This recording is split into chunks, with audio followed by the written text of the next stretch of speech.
로마가 지배하고 있던 AD 1세기경의 이스라엘은 메시아를 간절히 기다리고 있었습니다. 그런데 요단강에 등장한 세례 요한이 회개하라, 천국이 가까이 왔느니라, 이렇게 천국 복음을 전파하면서 세례를 베푸는 것이었습니다.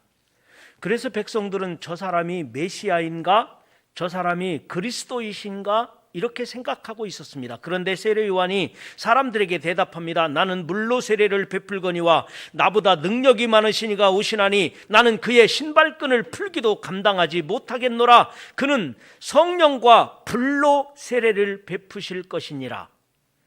이때 예수님께서 요한에게 세례를 받으시려고 나오시는 것이었습니다.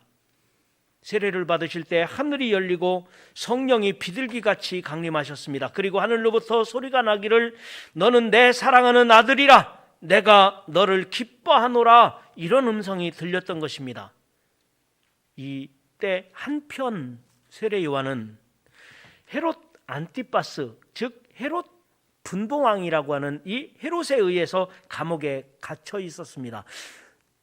왜 헤롯이라고 하는 사람은 감옥에 이 세례 요한을 잡아 가두었나요? 그가 자기 제수씨였죠. 그러니까 이 분봉왕 헤롯이 자기 동생의 아내를 취하였기 때문에 세례 요한에게 책망을 들었어요. 책망을 듣는 바람에 결국은 그를 가둬두었고 나중에는 목베임을 당하게 됩니다. 그러나 이제부터는 예수님의 공생애가 시작된 것입니다. 그래서 우리가 예수님과 같이 살 수는 없지만 예수님의 삶을 조금이라도 본받으려는 노력이 우리에게 필요하지 않을까 생각이 듭니다. 저는 오늘 이 말씀을 대하면서 예수님처럼 살려면 이렇게 제목을 붙였어요. 예수님처럼 살려면. 그런데 제가 딱 이 말씀을 대하면서 예수님처럼 살기 어려운데 제가 예수님처럼 살려면 어떻게 해야지? 그런데 이것을 저도 어려운데 성도 여러분들에게 어떻게 이 말씀을 예수님처럼 살려면 이렇게 전할 수 있지? 그래서 이 말씀을 붙들고 다시 기도하고 고민에 빠졌습니다. 그런데 여러분, 우리들은 예수님처럼 살기에는 참 부족한 사람들이지만 그래도 우리가 감히 예수님처럼 산다고 말할 수는 없겠지만 예수님 닮으려고, 예수님처럼 살아보려고 노력하는, 예수님처럼 살려고 하는 우리의 간절한 몸부림이 우리에게 있어야 되지 않을까. 그래서 말씀의 제목을 예수님처럼 살려면, 물론 예수님처럼 살기는 어렵겠지만 우리가 예수님을 닮으려는 몸부림과 예수님을 닮아가려고 하는 이런 우리의 마음의 각오가 오늘 주일 예배를 드리면서 우리 성도들과 저에게 있어야 되지 않겠는가. 그래서 말씀을 예수님처럼 살려면 이렇게 정했습니다. 여러분, 예수님처럼 살려면 어떻게 해야 될까요? 저는 첫 번째로 예수님처럼 살려면 세례를 받아야 합니다. 세례를 받아야 합니다. 죄가 없으신 예수님께서 굳이 세례를 받으실 이유가 없었습니다. 그리고 성령과 불로 세례를 베푸실 분이 예수님이셨습니다. 그러나 우리에게 본을 보이시려고 우리에게 세례를 받아라, 그런 의미로서 예수님께서 직접 세례를 받으셨던 것입니다. 오늘날 우리들도 바르게 신앙생활하려면 세례를 받아야 되는데 이 세례는 물로 세례를 받는 것만을 말하는 것이 아닙니다. 물 세례와 성령과 불로 세례를 받으라고 주님은 말씀하셨습니다. 여기서 물 세례라고 하는 것은 죄 씻음을 말합니다.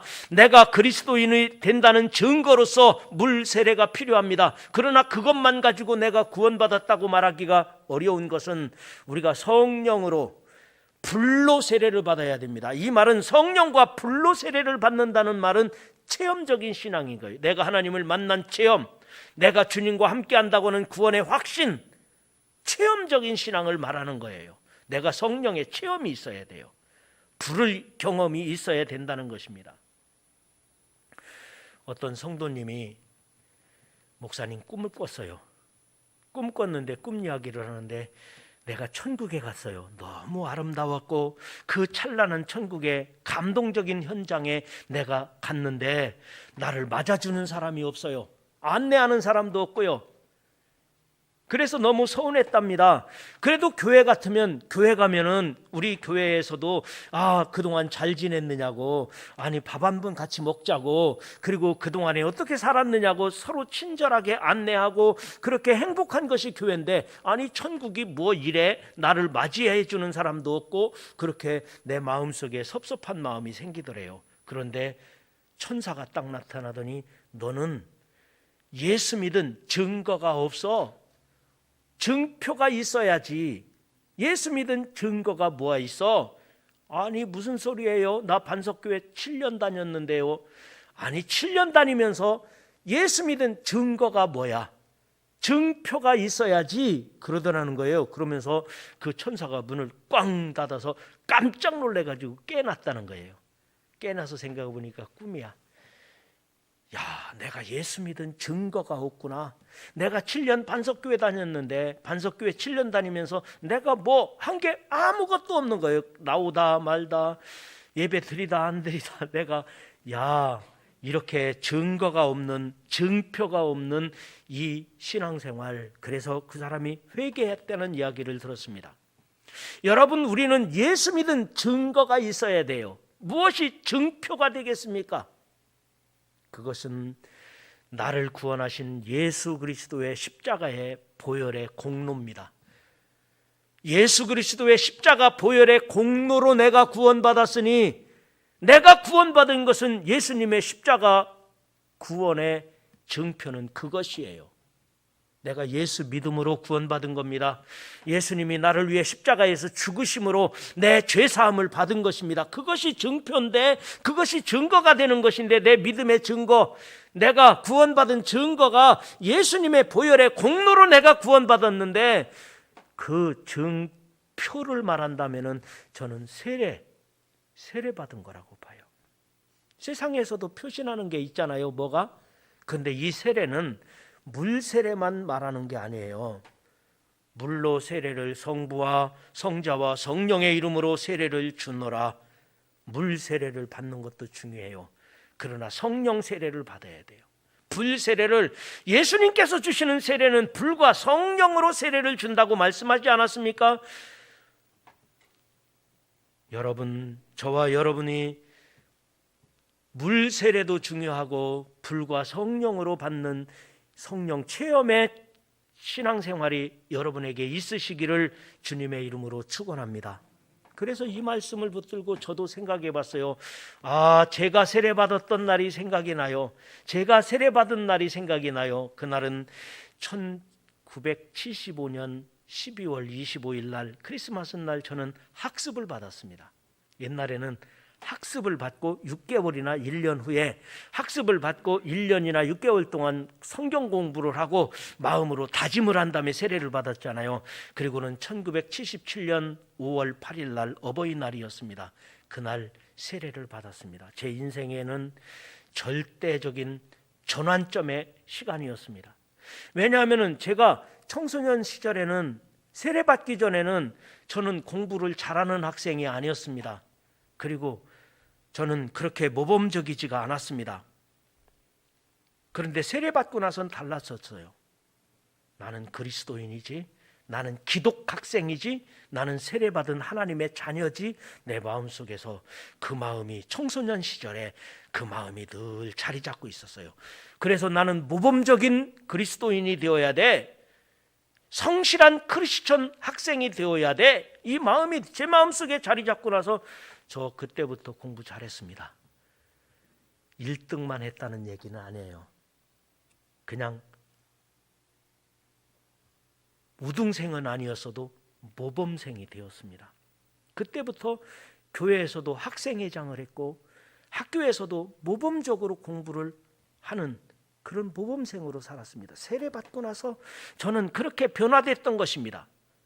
여러분, 오늘 본문 16절에도 세례에 대한 구체적인 말씀을 하고 있습니다. 요한이 모든 사람에게 대답하여 이르되 나는 물로 너희에게 세례를 풀거니와 나보다 능력이 많으신 이가 오시나니 나는 그의 신발끈을 풀기도 감당하지 못하겠노라. 그는 성령과 불로 너희에게 세례를 베푸실 것이요 라고 말합니다.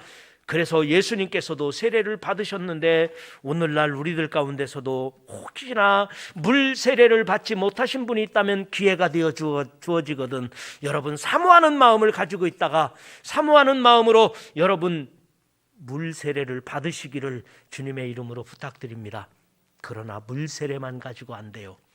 체험이 있어야 돼요. 신앙생활은 내가 하나님을 만난 체험, 내가 성령을 체험하는 성령의 역사가 성령의 세례, 불세례가 있어야 되는 거예요. 그래서 여러분이 성령의 역사로 불세례가 여러분에게 임하기를 주님의 이름으로 축원합니다. 그 다음에 두 번째로 예수님처럼 살려면 마지막 때를 잘 준비해야 합니다. 여러분 마지막 때를 준비하시기를 주의 이름으로 축원합니다. 예수님의 관심은 우리들이 구원받는 거예요. 예수님의 관심은 하나님 나라에 있는 거예요. 그런데 사람들의 관심은 구원받는 것, 하나님 나라에 관심을 두기보다는 대통령 누가 되느냐, 누가 더 주식을 좋은 거 샀느냐, 세상 것에 우리는 너무 집착하고 있는 것이 현실이라고 생각이 됩니다. 그런데 여러분 세례 요한이 이 땅에서 세례를 베풀면서 참 외치는 소리가 뭐예요? 회개하라 천국이 가까웠느니라. 예수님께서 공생애를 시작하시면서 외치신 말씀이 뭐예요? 회개하라 천국이 다가왔다. 하나님 나라에 관심이 있는 거예요. 우리가 구원받는 데 관심이 있는 것입니다. 그러니까 오늘 17절에 이렇게 말합니다. 손에 키를 들고 자기의 타작마당을 정하게 하사 알곡은 모아 곳간에 들이고 쭉정이는 꺼지지 않는 불에 태우시리라.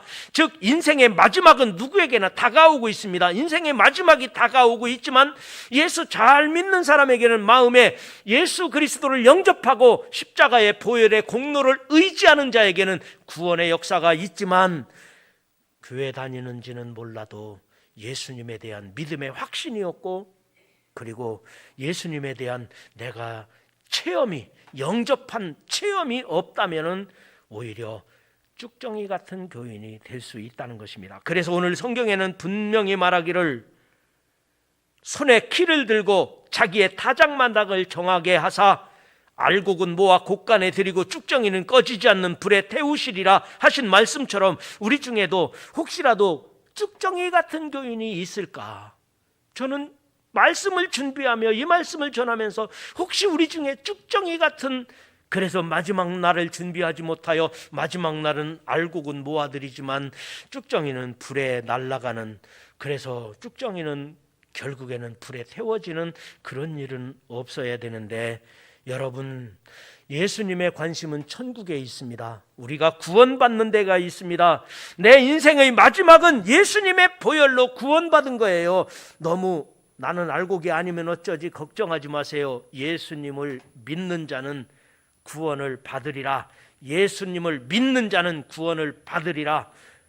예수님의 보혈의 공로로 구원받은 거지 내가 뭐 잘한 것이 있어서 구원받은 것이 아니에요. 그런데 성경에 보면 참 좋은 기회를 놓친 한 사람이 나옵니다. 구원받을 수 있는 참 좋은 기회를 놓친 한 사람이 헤롯이에요. 이 헤롯 안티파스는 분봉왕이라고 되어 있는 이 헤롯 안티파스는 유대인의 왕입니다. 그리고 예수님을 만났고 세례 요한이 함께 하고 있었습니다. 그런데 하나님을 대적하는 자가 된 거예요. 오늘 19절 20절 보십시오. 분봉왕 헤롯은 그의 동생의 아내 헤로디아의 일과 또 자기가 행한 모든 악한 일로 말미암아 요한에게 책망을 받고 그 위에 한 가지 악한 일을 더하였는데 요한을 감옥에 가두니라. 헤로디아 일과 또 악한 일 때문에 책망을 받았는데 또 한 가지 더 죄가 추가되었는데 요한을 옥에 가두니라. 여러분 예수님의 관심은, 세례 요한의 관심은 이 세상에 있는 게 아닙니다. 하나님 나라에 관심이 있는 거예요. 우리 영혼이 구원받는 데 관심이 있는 거예요. 그러니까 세례 요한은 30살의 짧은 나이에 생을 마감하지만 하나님 나라를 선포하고 헤롯 왕을 지적하는 거예요. 예수님께서도 33세의 짧은 나이로 하나님 나라에 가셨지만 하늘나라를 선포하면서 십자가를 지고 고난의 길을 가는 것입니다.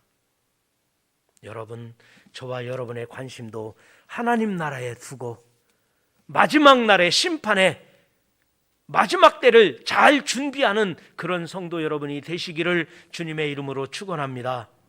한 미술평론가들이 모인 자리에서 아담과 이브가 사과를 들고 있는 그림을 봤습니다. 아담과 이브가 벗은 상태로 사과를 들고 있는 그림을 보면서 야, 저 아담과 이브는 어느 나라 조상일까? 아담과 이브는 어느 나라 사람일까? 그랬더니 한 사람이 프랑스 사람이라고. 프랑스 사람들은 그림을 그릴 때 누드 벗은 몸을 그리지 않느냐고. 아마 프랑스 사람의 조상일 거라고. 그러니까 영국 사람이 그러더니 아니라고. 아마 아담과 이브는 영국 사람일 거라고. 영국 사람들은 맛있는 사과, 맛있는 음식이 있으면 꼭 부부가 나눠 먹는 습관이 있답니다. 그래서 아마 영국 사람일 거라고. 그랬더니 아니라고. 북한 사람일 거라고.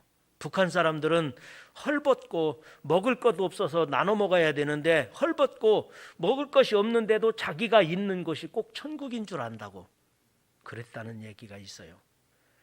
여러분, 우리가 있는 곳은 그곳이 행복하고 그곳이 얼마나 좋은 곳이냐 나쁜 곳이냐 그거를 떠나서 오늘날 우리들은 천국은 이 세상에 있을 때 준비하는 것입니다. 이 세상에 있을 때 준비하는 곳이 천국이에요. 이 세상 짧은 인생 지나가는 동안에 나는 예수님을 영접하고 나는 예수 믿는 사람이고 그리고 예수님을 믿는 자로서 내가 천국을 준비하는 거지. 그러면 미래가 준비된 거예요. 그런데 그것이 복잡하지 않아요. 예수님을 내 마음에 영접하고 예수님이 내 안에 함께 하시고 내가 예수님을 믿음으로 구원받는 것이고 나는 어떤 공로가 아니라 내 노력이 아니라 그것보다도 나를 위해 십자가 지신 예수 그리스도의 보혈의 공로로 내가 죄 사함을 받았고 구원받았다고 하는 믿음과 이 확신을 가지시기를 주의 이름으로 축원합니다. 그게 미래를 준비한 거예요. 예수님처럼 사는 사람은 마지막 때를 준비하는 사람인데 내가 이 마지막 때를 준비한 사람이 누구냐? 예수 믿은 거예요. 예수 그리스도를 내 마음에 영접하고 그 말씀대로 순종하는 사람들입니다. 여러분, 짧은 인생 살면서 구원받은 것을 감사하시고 여러분 안에 예수님께서 여러분을 위하여 죽으시고 십자가에서 보혈을 흘리셨으니 죄 사함 받아 구원받은 것을 감사하시고 영생을 준비하신 것 감사하시기 바랍니다. 그러면 마지막으로 예수님처럼 산다는 게 뭘까? 세 번째로 예수님처럼 살려면 주님의 음성을 들어야 합니다. 주님의 음성을 들어야 합니다. 수안부 파크 온천에 가면 아담한 교회 하나가 있습니다. 이성봉 목사 기념교회라고 있습니다. 온천을 즐기는 사람들이 조용하게 들러 기도할 수 있는 곳인데 이곳에 가면 새소리와 물소리만 들리는 아주 좋은 분위기의 아름답고 작은 교회입니다. 아니, 온천에 무슨 교회가 있지? 그 수안보 온천의 주인이기도 한 한국도자기 회장인 그 김동수 장로님이 사실은 그분이 이성봉 목사님 사위거든요. 한국도자기 회장이 이성봉 목사님 사위니까 아마 이곳에 수안보 온천을 개발하면서 그곳에 아담한 교회, 자기 장인이시기도 하지만 그 이성봉 목사님을 존경하는 마음으로 이성봉 목사님 기념교회를 그곳에 세웠습니다. 제가 수안보 온천 얘기하려는 것이 아니라 이성봉 목사님 얘기 좀 조금만 하려고요. 이성봉 목사님은 한국교회가 자랑하는 전설적인 부흥사였습니다. 부흥회를 인도하시는 성결교회 목사님이셨습니다. 그런데 이 목사님이 한국전쟁이 일어났던 1950년 6월 목포에 내려가서 부흥회를 인도했습니다. 그러니까 목포에서 부흥회를 인도하는데 전쟁이 일어난 거예요. 인민군이 내려오고 있는 거예요. 그러니까 부흥회를 하다 중단해요. 끝까지 해야 돼요. 부흥회를 끝까지 인도했어요.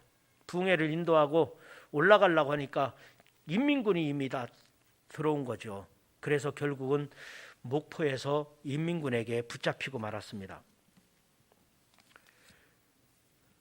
근데 그때 인민군 소위가 이성복 목사님에게 그런 거, 아니 목사 반동이구만.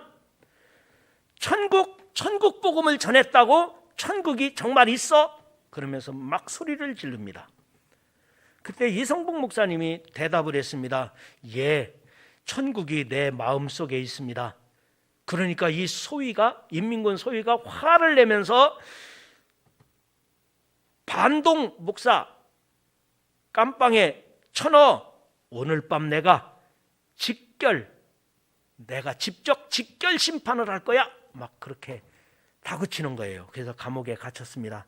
감옥에 갇혀서 오늘 밤에 이 반동 분자를 직결 심판을 한다고 했으니까 불안하잖아요. 그런데 밤이 됐습니다. 밤이 돼서 그 소위가 나타나더니 조용한 곳으로 불러들였습니다. 불러놓고는 이렇게 말해요. 목사님 훌륭하십니다. 그런 자리에서도 당당하게 천국이 내 마음속에 있다고 하시니 나도 장로님의 아들입니다. 그러면서 목사님, 내가 산기슭으로 데리고 가서 총을 2발을 쏠 테니까 그러면 사람들이 처형한 줄로 알 겁니다. 그러니까 그 길로 빨리 이 자리를 피해 주세요. 그랬다는 거예요. 이런 신앙의 선배들이 있기에 오늘의 대한민국이 있고 오늘의 한국교회가 있지 않습니까? 신앙인들은 주의 음성을 듣는 사람이에요. 이성복 목사님도 하나님의 음성을 들었을 거예요. 그러니까 오늘의 어떤 일이 있어도 우리는 흔들리지 않는 믿음을 가진 사람들은 주님의 음성을 듣는 사람들입니다. 여러분도 항상 주님의 말씀에 의지하고 주님의 말씀을 들으시기를 주의 이름으로 축복합니다. 예수님께서도 세례 받으실 때 하늘이 열리고 성령이 강림하셨습니다. 그리고 하늘에서 주님의 음성이 들렸습니다. 오늘날 우리들도 신앙생활하며 주님의 음성을 듣고 있는 사람들이 예수 믿는 사람들입니다. 여러분 예배드리는 중에 주의 음성을 들으시기 바랍니다. 여러분 기도하는 중에 주님의 음성을 들으시기 바랍니다. 여러분 찬송하는 중에 찬송 속에 주님의 음성이 여러분에게 들려지기를 주님의 이름으로 축원합니다. 주님의 음성이 들려지기를 주의 이름으로 축원합니다. 내가 너와 함께하노라 주의 음성으로 들으시기를 바랍니다. 내가 너의 하나님이 됨이니라 주님의 음성이 들려지기를 바랍니다. 내가 너의 앞길을 인도하리라 너와 항상 함께한다고 하시는 주님의 음성이 여러분 말씀을 듣는 중에 기도하는 중에 찬송을 부르는 중에 예배드리는 중에 여러분에게 들려지기를 주님의 이름으로 축원합니다. 예수님께서 세례 받으시는 그 현장에서도 하늘의 음성이 들렸다고 21절 22절에 말씀하셨습니다. 백성이 다 세례를 받을새 예수도 세례를 받으시고 기도할 때에 하늘이 열리며 성령이 비둘기 같은 형체로 그 위에 강림하시더니 하늘로부터 소리가 나기를 너는 내 사랑하는 아들이라 내가 너를 기뻐하노라 하시니라. 아멘. 예수님께서 세상에 계시면서 항상 하나님의 음성을 들었습니다. 오늘날 우리 신앙인들도 우리 반석교회 성도 여러분들도 예배드리며 기도하며 찬송하며 여러분들이 주님을 사모하는 중에 주님께서 여러분에게 말씀해 주시고 여러분들은 그 음성을 듣게 되기를 주님의 이름으로 축원합니다. 나는 너의 하나님이 됨이니라. 네가 어디를 가든지 내가 너와 함께하노라. 네가 무슨 일을 하든지 하나님께서 너를 인도하리라. 너의 길을 예비하였노라. 주님께서 우리에게 들려주시는 주의 음성이 여러분에게 들려질지어다. 여러분에게 들려지기를 주의 이름으로 축원합니다. 언제나 주의 음성을 듣는 자는 담대할 수 있습니다. 주의 음성을 듣는 자는 흔들리지 않습니다. 세상 것에 흔들리거나 세상 것에 우리들이 그것 자랑하고 그것 내세우면서 사는 사람들이 아닙니다. 우리는 주의 음성을 듣는 사람들이기 때문입니다. 여러분, 예수님처럼 항상 하나님의 음성이 여러분에게 들려져서 그 말씀대로 이 험한 세상 승리하며 살아가시기를 주님의 이름으로 축원합니다.